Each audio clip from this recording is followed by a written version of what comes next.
All right, guys. Well, let's jump in. How's it feeling before I put the numbers up? I think we're feeling it. Okay, what's that mean? I think there's been a stabilization, and I think the numbers will show that. So, okay.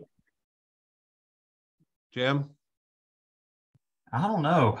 Right now, I think we'll see some numbers change going through the end of the month, but I mean, at least from what we're seeing on our scale, the month has been pretty good so far. I think with the interest rates coming down, that's helped. There's an article out last week that said nationally they were down under 5% for the first time in a few months. Inflation came down, and buyer applications went up with on the lending side. So I don't know. I think the next month could be pretty good because we did hit this lull, but we'll see. Yeah. Yeah. I'm hearing a lot of people just starting to talk about, hey, I want to buy some rental property. I want to buy some investment. I'm waiting on it to come down a little bit. The cost of money is still pretty good. I made an analogy around interest rates, and I tied it to, I'll pull these down so we can talk. I tied it to like gas prices. When everything goes up, everybody gets emotional, and you see the social media light up, right? But the reality is we all just get used to paying it, and our lives just kind of adjust to it. Well, the truth is interest rates are not too far off that analogy. Is they go up, we're emotional about it. And guess what? Everybody just gets used to paying it at some point in time. And they adjust their budget. They adjust their affordability around it. And it just becomes normal again. Yet we're probably, I would say we're coming out of that emotional period and people are just starting to get used to it. And we can make 1,000 analogies around it. The reality is it does affect affordability, and it's still a pretty doggone good interest rate if you look at the scope of it all. So I do think you'll see some things in the numbers, but let's jump in. All right, so 192 active in Rockwall, 26 under contract active option. Little bit down, but not too far off from where we've been. 17 canceled. Last week we were talking expireds. I think canceled might just be centered around school starting. Yeah. People frustrated that the summer's over. Maybe their listing didn't sell. I don't know. What do you think? I pulled this up before the call, and that was my initial thought. What with the number was school starting, and they had maybe the goal to get it sold before school, and they didn't. Yeah. Pendings 53 is pretty consistent. Solds at 47. Outside of the end of the month, 47s is still a good week of number of properties sold. 8 on hold, which I think is kind of in relationship to canceled. So honestly, I don't see anything too crazy outside of a little blip in properties not selling, going up a little bit. What do y'all see? I think that's what I was speaking to, filling it a little bit. There is more things are, which it's not long. It's long in percept to what we were having a couple months ago. So I think we're starting to feel maybe not a slowdown of movement, but a slowdown of time, like time on market, things like that. Yeah, of course. Yeah. You certainly are preparing listings not to sell in a week. That's right. And we've got to prepare our sellers the same way. No, we used to have conversations around, hey, if your house doesn't sell in the first 30 days, we need to talk about a price reduction. Those kind of conversations at the listing table. I think they're probably coming back, right? Like setting expectations with sellers on the front end around, hey, we may have to reduce the price if the market tells us it's not going to sell at this price in blank number of days, right? In blank number of time. And that's a newer conversation to the moment, not a newer conversation to the industry, but it could be a newer conversation to some. Yeah, I think we have to be smart with that conversation though, because we are still relatively low on property. So one conversation I had with the seller last week, or I guess 2 weeks ago, we were approaching that 30 days on the market, and I looked at the market and our competition sold off. And I just kind of sat there and I shrugged. I said, I don't think this warrants us looking at reducing the price yet. I think it's about to be our time, and we'll be marking it under contract here in just a little bit. Okay, good. So obviously, understanding inventory is a big part of pricing, right? Yeah. And so, you know, we'd say 192 houses are active on the market in Rockwall County. What's it look like in that neighborhood? That's probably the more relevant conversation, but on a granular scale, of course. Dallas County inventory is at its highest year to date. Active option 339, pretty go over a little bit, Brett. You're in July. Oh, sorry. Excuse me. Maybe not the highest it's been. So 1148. But it's still a healthy number, right? Like that's still a really good number. Active option 342, like same comment, pretty consistent, pretty healthy numbers. The cancels went way up. Well, I shouldn't say way up, 10% increase in canceled. But remember last week, we were talking about how the expired spiked the second week of the month, and then they dropped back down this week. So I really can't say that's a trend yet. We just had an unusual second week of the month in August, and then pendings at 483. Man, we're right at that 500 mark, right? And then solds 458. Maybe a little off, but not much. Maybe 10%. Yet healthy numbers here. Withdrawns went up a little bit. So interesting to just keep an eye on. You jump over to Collin County and scroll over to the right month. 897 inventory, it's down. So we haven't seen that trend for a while. The inventory came down 10%. Active option, pretty healthy, right around 200. Expired, same conversation. It went back down this week. Pendings, just under 300. Solds, 326. You know, hold spiked a little bit, but not much. And then withdrawn spiked.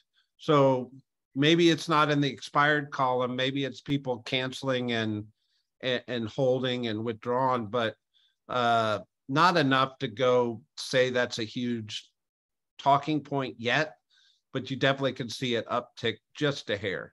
Outside of that, if we jump over to the lake, Henderson County, and scroll like I'm supposed to, 86 active, coming out of the summer months. That's pretty healthy inventory. Active option 10, pending 27, and solds 25. That's a pretty healthy velocity going on out at the lake. So I don't really see any kind of drastic trends going on in Henderson County at the moment. What do y'all make of the numbers? Anything I'm not seeing? No, last week is pretty much a big vacation week for people who are getting back in the routine. So seeing any dips, it's it's just part of the market. It's just the ebbs and flows of it. So yeah, last week is typically where you start seeing the little bit of the shift going back in the back to school market, and we'll start evening out after this. Yeah, for sure. All right. So I'm going to run through some of these real quick. U.S. home prices surpassed 400K. Every time I hear something like this, I always, I guess I'm getting old when I go, well, I bought my first house for blankety blank, right? And it makes me feel like, man, I feel bad for the first time home buyer today, yet they're making a whole lot more money than I did coming out of college. So maybe it all adjusts. But DFW is at 413. I do think Rockwall County comes in a little bit under that. And that's good for us. And of course, if you get out into Kaufman County and things like that, I think it's under 400, but they're still showing a 15% price increase in first quarter, and we're now at 14.2% from a year ago. That's a healthy number. Yeah. I mean, we were seeing 20% in some areas in short timeframes, but from a historical average of 4% year over year, 14% is good, and it's bad too because it's creating a sense of affordability challenge, and it's creating an inflation conversation. But as Jim mentioned, the inflation's finally starting to come down a little bit, and that's a positive trend in the right direction. Right. As far as home prices are dropping across Dallas-Fort Worth, dropping from the excess, not dropping in value. Right. And this is where I get hung up on media titles, because if you read the second line, it says buyers are finding they don't have to pay as much over the list price as they would have last year. Duh, we've been talking about that. That doesn't mean prices are coming down. And I want to be very clear. The three of us, I think we're in agreement. We don't believe that prices are going to go backwards, but the velocity of multiple offers and all that has certainly slowed down. Yeah, the article itself stated that they were down 3% going into July, month over month, June into July, which you even think, I mean, when you talk about percentages, that's really nothing, especially when you've gone up so much over the last 2 years. A 3% drop is nothing to write about. But I think the media is going to get hung up on our prices going backwards, and I don't think that's the case. No, I think they're going to play a lot on price reductions, and I've said this before. I think it's more of a fact of agents trying to push when they shouldn't push, and you had so much inventory come on in about a month, 2 month period, and they pushed at the wrong time. They weren't paying attention to it, and so you had to reduce. There you go. Yeah. This article talks about the hot commercial property sector watches for signs of a slowdown. I'm not seeing it in the commercial world, but we don't necessarily track commercial stats weekly like we do residential, so it's worthy of mention. Worries about a recession cloud as otherwise sunny commercial real estate forecast. But that's not a conundrum. I don't know what is. Yeah. A sunny forecast with the worries. Anyway, Yes. I'm gonna leave that one The there. chance of rain. Yeah. Walmart selects Dallas-Fort Worth area for 2 new high-tech supply chain facilities. So obviously supply chain's been such a big deal. What I see in this is Walmart is still continuing to take on the giant Amazon. That's right. And the secret sauce of Amazon, I think we all understand, is that I can order something and it's on my front door tomorrow, and the only way they accomplish that is with warehouses. And I mean, we've all seen the videos of the robots picking and packaging packages and stuff like that. I think Walmart is doubling down, and it's a really positive that they're doing that in Dallas-Fort Worth. I think you're going to see a lot more of that. Home Depot about 2 months ago announced here in Rockwall that they were looking at expanding what they call their Project Bullseye, and it's this exact same thing, being able to have supply chain warehouses located so they can get something to you the next day or the day after that.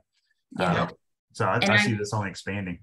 I think it will. There's a couple articles that I read that mentioned that Dallas-Fort Worth is going to be the new hotspot for distribution. So I think we'll see more and more of this coming, which is just good for us and growth. Yeah. Years ago, there was conversation around how Dallas-Fort Worth was one of the largest ports in America.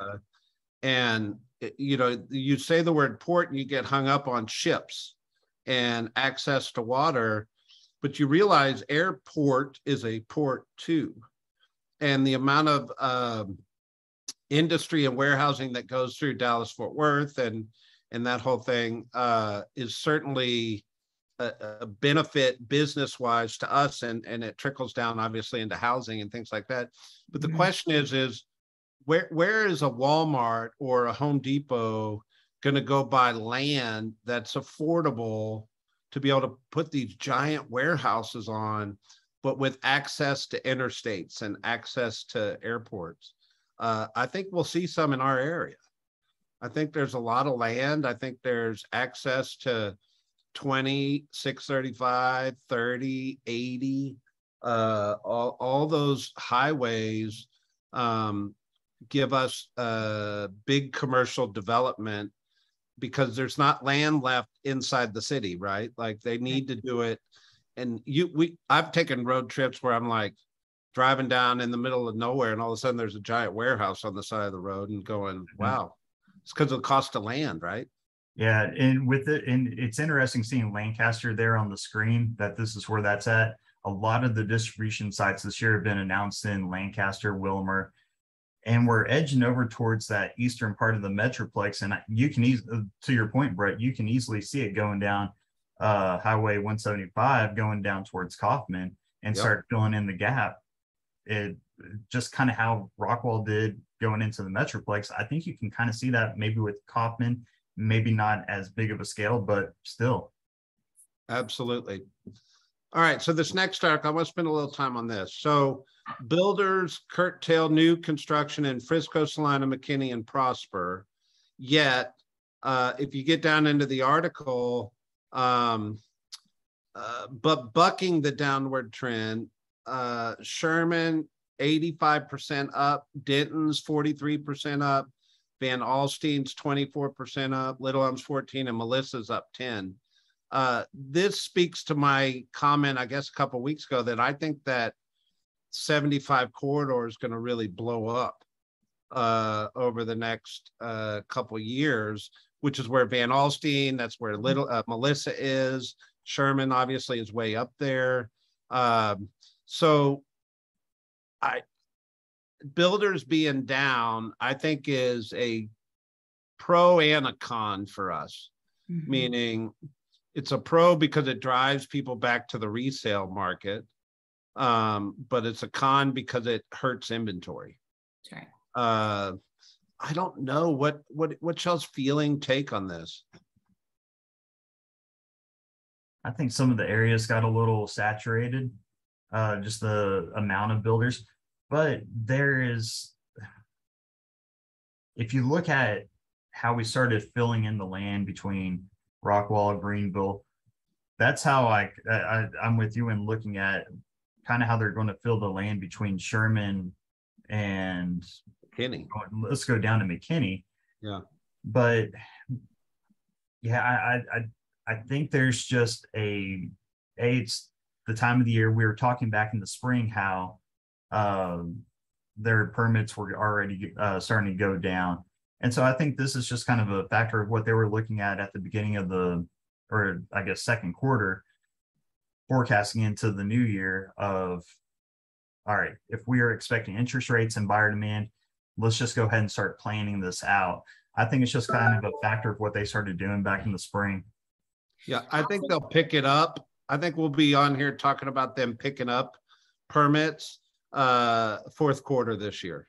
Yep. And we have to remember too, we were in such a crazy time. So of course there's going to be a drop. I know when I moved here, there was a 6 to 8, 6-month waiting list. They couldn't even tell me, what the price is going to be. So you got to think that there's going to be, just like the market's correcting itself, there's going to be the new home market that corrects itself a little bit too. Yeah. So, these percentages I'm not surprised by, because there was such a surge in 2021. Yep. Cancellation rate of 24%, ending July 1st, compared to 17% the year before. That's only a 7% increase in cancellations. I am hearing contracts falling out at a higher rate than they have in the past right now. And I think it's, I mean, can I go on record and say, I think it's bad lenders that, that are not pre-qualifying people correctly or doing a due diligence of making sure people have all their correct documents and everything along those lines. Mm-hmm. Yeah. I can go on record and say that. All right, we'll leave. Well, we're seeing it. Just the conversations I've had with our own age, there's a lot of that I wouldn't say a lot, that's dramatic, but there's quite a bit of that going on. Yeah. So there's a local hero gym. I'm going to give you this article and let you just go with it. I'm gonna go get my popcorn. Hold on. I'll be back. What do you think? Yeah, I told you earlier, this is old man get off my lawn talk. It's funny. All of this is so far ahead of its time, really. Yeah. And what we're looking at now is like looking at a Windows 95 computer. If we try to plug that into what we're doing now, our kids would just laugh. What is this technology you're putting in front of us? This is all so in the infancy, but I'm hearing more and more people talk about getting into it. And I guarantee you there will be a Mavs store the second that he sees, oh, there's actually traffic there, because that's all this is. Where is the new consumer, the 10-year-old, the 15-year-old going to buy their stuff? And we're so far into, as traffic gets worse, what if I can try on something from the comfort of my home without having to order it, return it, all that junk? And it's not too far-fetched, because I can go onto like a Sherwin-Williams app and see a color up on my wall. It's not perfect because it's all in its beginning stages, but that's where all this is heading. And as soon as he can, he will be profiting on Mavs gear being sold in the metaverse. Absolutely. I equate this to a conversation like people collect art and they believe that there's value in art and they can sell it later on and make a profit on it. But the reality is they're collecting because they wanted it. Yeah. Right. And there is some truth to value of art and making money. And obviously some people do. I also think it's, I mean, you can convince yourself of value on anything, whether it's sports memorabilia or art or something along the lines, but you got to want it on the front end. So somebody wants this real estate in the metaverse, or they wouldn't be buying it. I think what it speaks to is, we think of real estate as value-based asset, right? Mm-hmm. I'm not sure this is 100% a value-based asset yet. And I think it could be later. That's my opinion. I think I could convince myself it is. I could convince myself a piece of art is. I could convince myself a Tom Brady rookie card is. But I don't know. It's just that's where that conversation lands with me. I thought it was fun to just throw up here this morning. All right. How to seize the opportunity. I've been saying this from day one. A change, a shift is always opportunity if you know how to find it. Mm-hmm. What do you guys believe that the opportunity is? Less experienced agents will drop out of the industry. Hopefully not in our world if they plug in and listen to us and engage in training. But there's a whole chunk of the industry that's not in our ecosystem, that is very left to your own devices to figure out how to make things happen. Yeah, I think they're going to struggle. Right? It's not easy, but it's not hard either. Budgets will tighten. It's the difference between understanding the difference between an expense and an investment. Don't ever cut an investment if it's giving you a return on investment.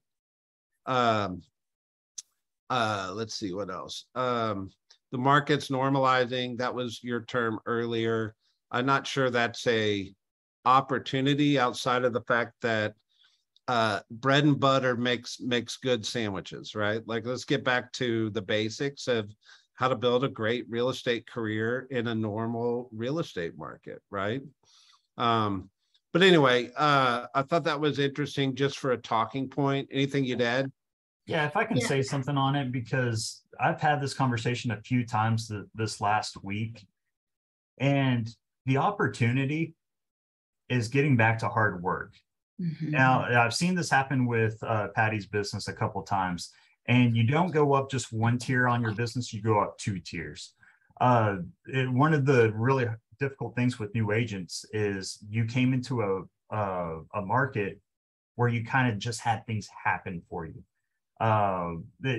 There was some work you had to do, and it wasn't just given to you, but it wasn't like it was. And so now that we're returning to that, I think those agents have to go through an extreme mind shift of what it is that what it's going to take to get business to come in.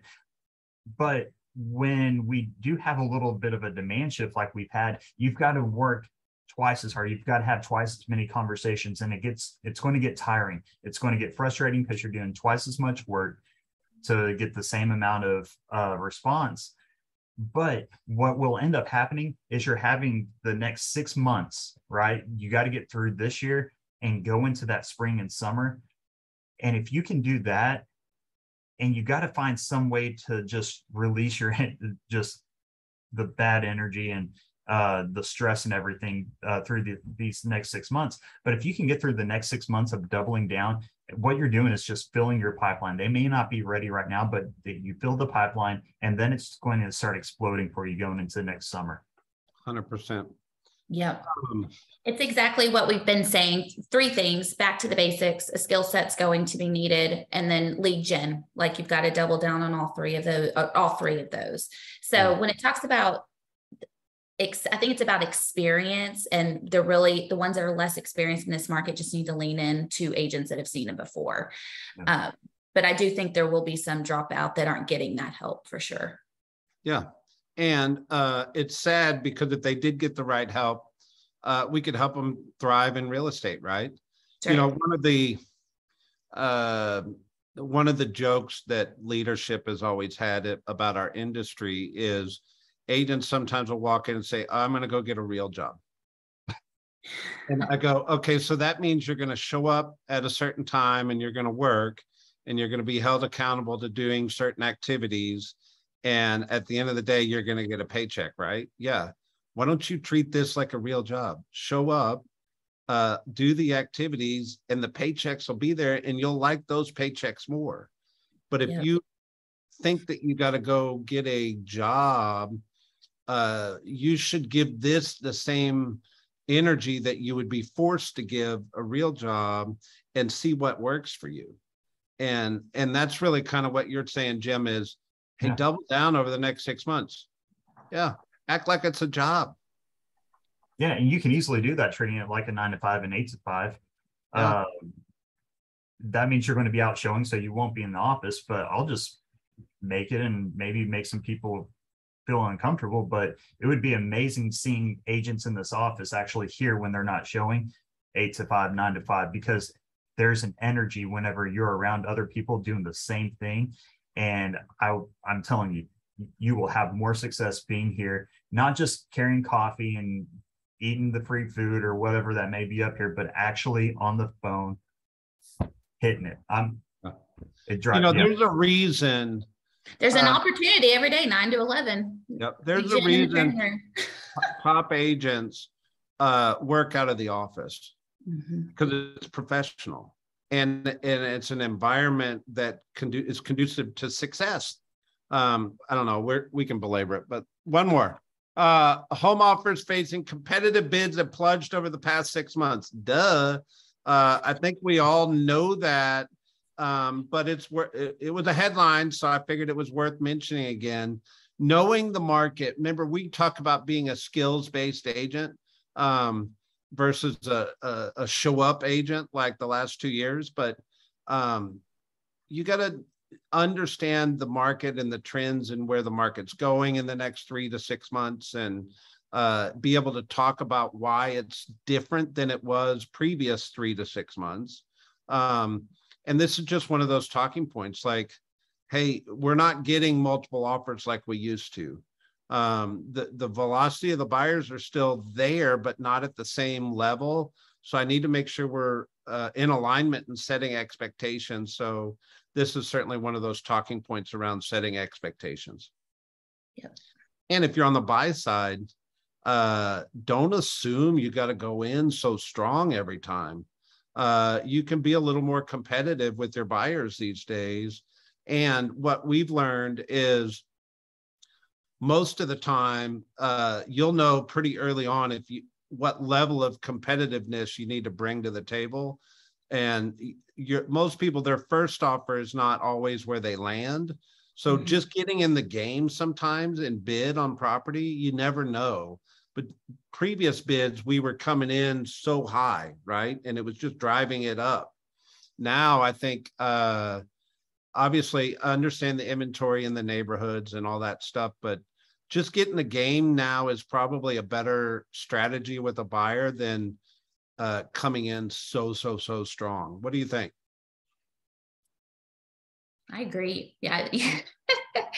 You take a lot of the words out of my mouth, but yeah, I've seen that. I've seen, you can actually negotiate. There's a word called negotiate and counter offers that are actually able to happen right now with our buyers. The buyer fatigue, there's a different I think buyer fatigue is lessening. And so if you have a pipeline 3 months ago where they were just, nope, I'm out, I'm not doing this, I would be circling back to those people, because now the opportunity for FHA, VA is actually viable at this point. So to me, there's so much opportunity for sellers still getting what they want for their home and buyers actually able to get into a home.